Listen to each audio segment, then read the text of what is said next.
Terima kasih Anda masih bersama kami. Bagi Anda yang baru saja bergabung, kami hadirkan kembali 3 berita utama hari ini. 1 tewas dan 2 luka-luka dalam kecelakaan mobil dan truk tronton di Tol Sulungawi, Sragen. Presiden Joko Widodo pantau kenaikan harga pangan saat mengunjungi Pasar Pagi Purworejo. Wanita dan anak-anak nyaris terinjak-injak dalam grebek degan alias kelapa muda di Purwahamba, Kabupaten Tegal.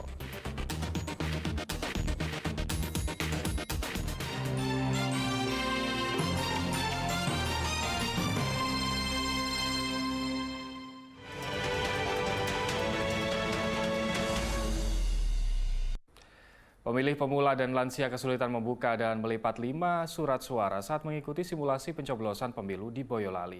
Warga mengaku kerepotan saat membuka dan melipat 5 surat suara di bilik suara yang dinilai terlalu sempit. Ratusan warga lereng Gunung Merbabu mendatangi tempat pemungutan suara TPS 1 Dukuh Dayu, Desa Jeruk, Kecamatan Selo, Boyolali untuk mengikuti simulasi pemilihan umum 2024 yang digelar oleh KPU Boyolali pekan lalu. Simulasi memperagakan seluruh urutan pencoblosan sebenarnya, sejak datang, membuka surat suara, mencoblos, hingga melipat surat suara lalu memasukkannya ke dalam kotak suara, serta saat pencelupan jari ke botol tinta.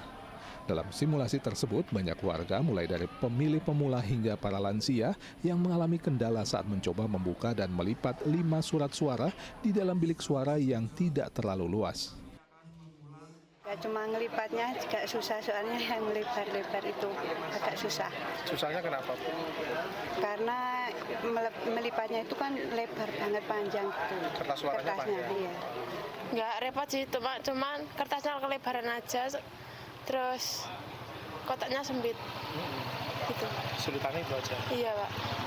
Mbak, sebagai pemilih pemula ya, Mbak ya? Iya. Terus tadi sudah melakukan simulasi, tanggapannya seperti apa? Orangnya ramah, petugasnya baik-baik sekali. Simulasi ini juga memberi gambaran kepada penyelenggara pemilu mengenai kendala saat pencoblosan. Itu adalah apakah prosedur itu sudah bisa dipahami atau belum oleh petugas-petugas kami yang di bawah, gitu kan? Karena ini penting, prosedur bagaimana melayani pemilih. Jadi setelah proses ini nanti kami sudah punya gambaran terkait dengan bagaimana nanti KPPS melayani pemilih. Diharapkan warga yang mengikuti simulasi bisa menunaikan haknya memilih saat pemilu 14 Februari mendatang dengan sempurna, sehingga pemilu bisa berjalan langsung, umum, bebas, rahasia, jujur, dan adil. Yulianto melaporkan dari Boyolali.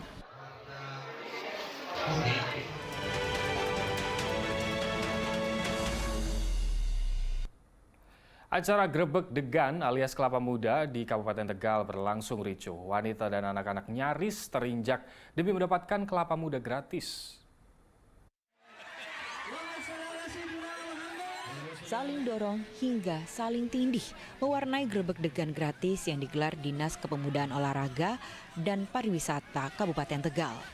Demi mendapatkan kelapa muda gratis, warga sampai saling dorong. Bahkan kericuan tak bisa terhindarkan. Orang tua hingga anak-anak terdesak dalam kerumunan massa. Panitia pun berusaha menarik sejumlah orang yang terjebak dalam kerumunan ini. Bertempat di objek wisata Purwahamba Indah Tegal, tradisi tahunan ini membagikan 1.000 kelapa muda gratis kepada para pengunjung. Kelapa muda dipilih karena jadi kuliner khas yang dijajakan kepada wisatawan yang berlibur ke Purwahamba. Jadi memang setiap objek wisata ya, itu tentu akan terkenal atau ada unggulannya selain kuliner yang lainnya. Nah, di Puri ini kita unggulkan ada kelapa muda, karena kelapa muda atau degan ini khas Purwin ini luar biasa. Kita bisa rasakan kesegarannya, kita rasakan kesehatannya.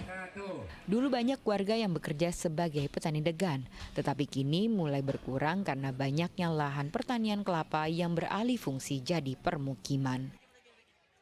Kunchoro Wijayanto melaporkan dari Kabupaten Tegal. Di Boyolali ada lokasi wisata air di alam terbuka yang ramai didatangi pada musim liburan ini. Selain bisa menyusuri sungai, pengunjung juga bisa direfleksi alias dipijat dengan air terjun mini.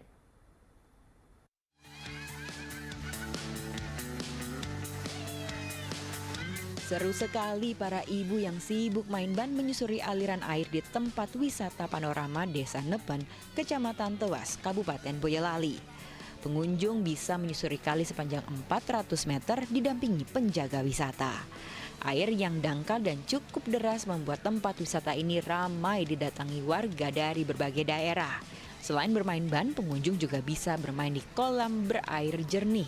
Mereka juga bisa menikmati seolah dipijit alias relaksasi dengan air terjun mini hingga cukup tinggi yang ada di tempat wisata ini. Tak heran tempat wisata ini ramai apalagi mereka memanfaatkan sumber air alami sehingga jadi buruan warga. Cocok buat liburan aja sih karena permainannya tuh juga banyak dari kalangan anak kecil sampai dewasa pun ada. Tadi niatnya berangkat pagi tuh biar nggak ramai, ternyata ramai banget kayak gitu. Mau ngadem sih karena kan posisi ini kan masih panas, terus pengen nikmatin yang sejuk-sejuk gitu aja. Yang jadi daya tarik di sini karena alamnya sih ya, karena kan dari sungai juga, terus tadi ada mainan yang apa tadi itu nggak tahu namanya, ya itu seru banget sih main itu. Baru pertama ke sini? Iya, baru pertama ke sini. Tiket masuk ke Sumber Kalen cukup terjangkau, hanya Rp10.000 membuat tempat wisata air dapat dikunjungi hingga 4.000 orang dalam sehari.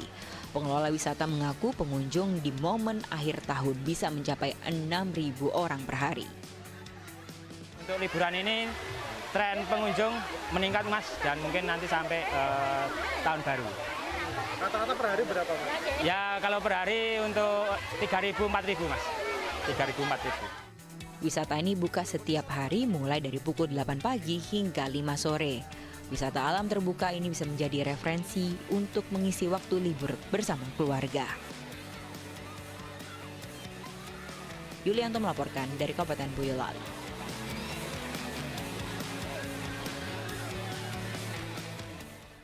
Informasi tadi mengakhiri jumpa kita hari ini. Atas nama rekan yang bertugas, saya Ilham Ardiansyah. Terima kasih atas kebersamaan Anda. Selamat beraktivitas. Sampai jumpa.